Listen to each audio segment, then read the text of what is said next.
So, in today's video, we shall continue with the next questions of NCERT examples of unit integrals. तो हमारा question number 3 है, integration find out करना है हमें x square plus 2 upon x plus 1।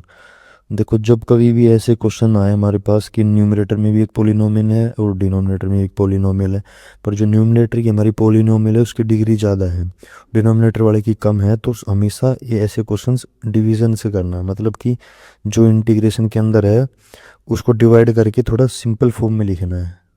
Simple कैसे करेंगे देखो मैं बताता हूँ।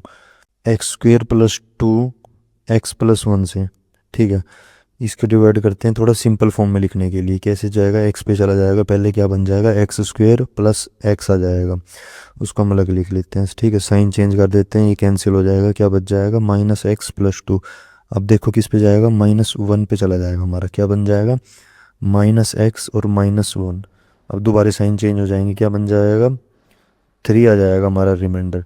तो हमें पता है डिवीज़न से क्या मतलब, बेसिक मैथ से जो हमारा डिवाइडेंट होता है वो किसकी इक्वल होता है, वो होता है हमारा डिवाइज़र जो होता है हमारा इनटू कोसेंट प्लस हमारा रिमाइंडर आ जाता है, ठीक है।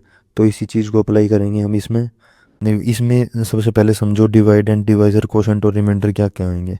ये रिमाइंडर है, ये कोसेंट है, ये हमारा डिवाइडेंट हो जाएगा और ये हमारा डिवीज़र हो जाएगा।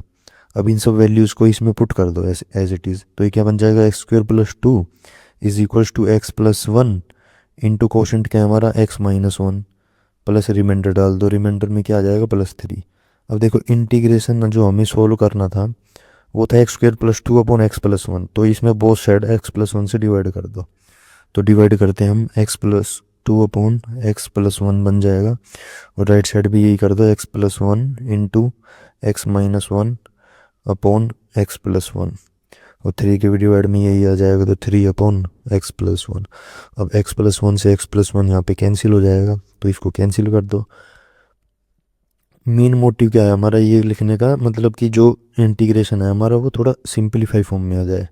तो ये क्या बन जाएगा, x minus 1 plus 3 upon x plus 1। अब देखो ये जो इक्वेशन थी हमारी लेफ्ट साइड, ये हमारी कितनी इजी फॉर्म में बन गई, इसका डायरेक्ट इंटीग्रेशन हो जाएगा। अब इसका इंटीग्रेशन फाइंड आउट करते हैं हम, कैसे करेंगे देखो। इंटीग्रेशन फाइंड आउट करना था हमें x square plus 2 upon x plus 1 का, तो इस वैल्यू की जगह हमने जो फाइंड आउट वैल्यू करी है वो पुट करते हैं, तो क्या बन जाएगा, x minus 1 plus 3 upon x plus 1। तो इसका इंटीग्रेशन निकाल देते हैं डायरेक्ट।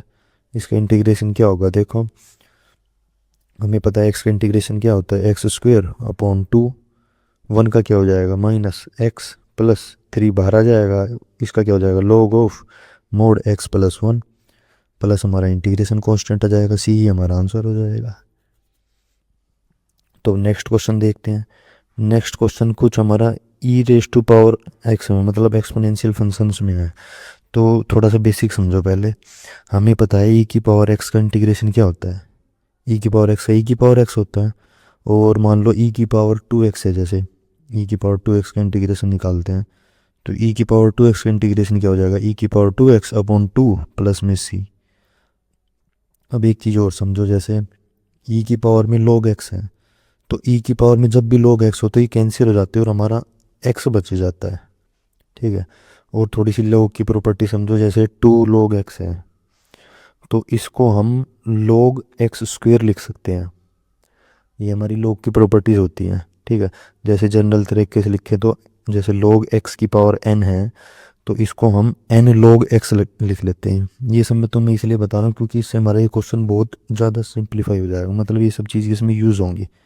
अब देखो हमारा क्वेश्चन क्या है, e raise to power 6 log x minus e raise to power 5 log x upon e raise to power 4 log x minus e raise to power 3 log x है। अब हमारी प्रॉपर्टी हमने देखी है, log x की पावर n क्या होता है, n log x होता है।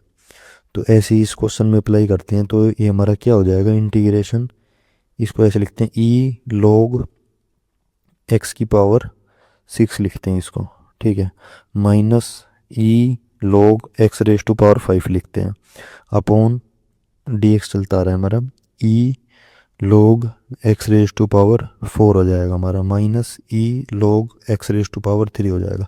अब हमने देखा था ई की पावर में जब भी log हो तो ये हमारा कैंसिल हो जाता है, तो हमारे इंटीग्रेशन के अंदर क्या बच जाएगा, क्या हो जाएगा हमारे इंटीग्रेशन के अंदर, यहाँ पे क्या बच जाएगा, x की पावर 6 माइनस एक्स की पावर 4 अपॉन एक्स की पावर 4 माइनस एक्स की पावर 3 इंटू डी एक्स। अब हम नेक्स्ट स्टेप में कुछ नहीं, इसको थोड़ा और सिंप्लीफाई करते हैं।